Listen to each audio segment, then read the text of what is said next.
Isang pinagpalang araw, pinagpalang buhay sa ating lahat. Muli, isang kagalakan ang makapagbahaging muli ang tungkol sa ministeryo ng mensahe ng buhay. Isang tanong ang ating pong babaybayin at pag-aaralan ngayong gabi, ngayong araw na ito. Bakit ba tayo dapat maglingkod? So, ang sabi po ng banal na kasulatan sa unang Pedro, Kapitulo 4, talatang 10, ang sabi po hanggang sa talatang 11, bilang mabubuting katiwala ng iba't ibang kaloob ng Diyos, gamitin ninyo sa kapakinabangan ng lahat ang katangiang tinanggap ng bawat isa. Ikaw ba'y tagapangaral? Ipangaral mo ang salita ng Diyos. Ikaw ba'y tagapaglingkod? Gamitin mo sa paglilingkod ang lakas na kaloob sa iyo ng Diyos upang siya'y papurihan sa lahat ng bagay sa pamagitan ni Jesucristo. Sa Kanya ang kapangyarihan at karangalan magpakailanman. Purihin ang pagkabasa ng banal na kasulatan. Bakit ba tayo dapat maglingkod? Bakit nga po ba? So ang sabi po ng Biblia sa Efeso chapter 2 verse 10, tayo Kanyang nilalang nilikha sa pagitan ni Kristo Jesus upang iukol natin ang ating buhay sa paggawa ng mabuti na itinalaga na ng Diyos para sa atin noong pamang una. So we have been created to serve.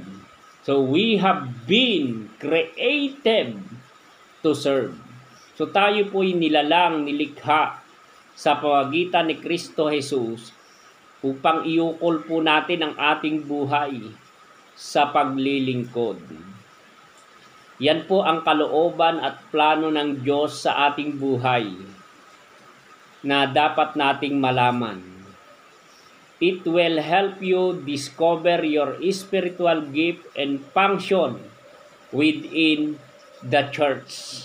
So, makakatulong po sa atin na ang paglilingkod, pag na-discover po natin ang spiritual na kaloob po natin, kikilos po tayo sa gawain sa loob ng iglesia. When you serve, you are using your spiritual gifts and talents for the edification of the kingdom. Yun po at yun po yung katuturan ng ating buhay. Yun po yung nais ng Panginoon sa ating buhay. God has given us gifts so we can serve. So tayo po ay binigyan, pinagkalooban ng mga kaloob para makapaglingkod. Kaya wala tayong pwedeng idahilan para hindi tayo makapaglingkod. Napakahalaga nun sa ating buhay. Time spent in service is not wasted time.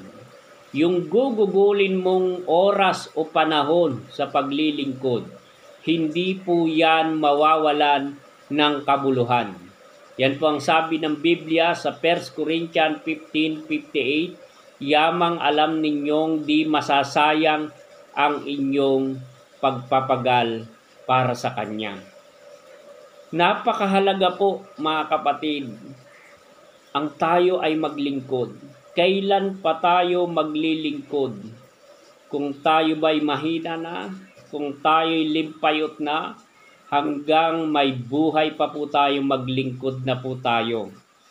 So lagi nating tatandaan, you are obeying a direct command of Scripture. You are obeying a direct command of Scripture. Pag tayo po ay totoong naglingkod, mga kapatid.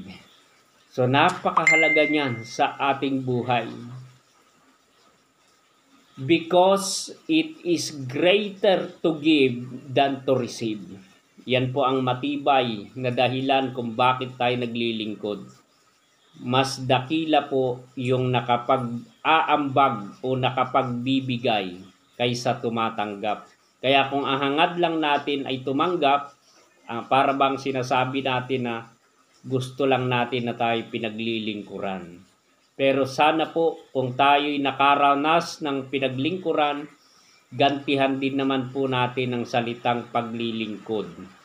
Because no labor done in the Lord is vain. Yan, hindi po mawawalan ng kabuluhan ang gagawin mong paglilingkod because it glorifies God. Mapapupurihan ang Diyos, mapagpapala ang ating pong pinaglilingkuran. Kaya mga kapatid, it's time to serve the Lord. Maglingkod na po tayo sa Panginoon. God bless us all. Pagpalain po kayo ng Panginoon.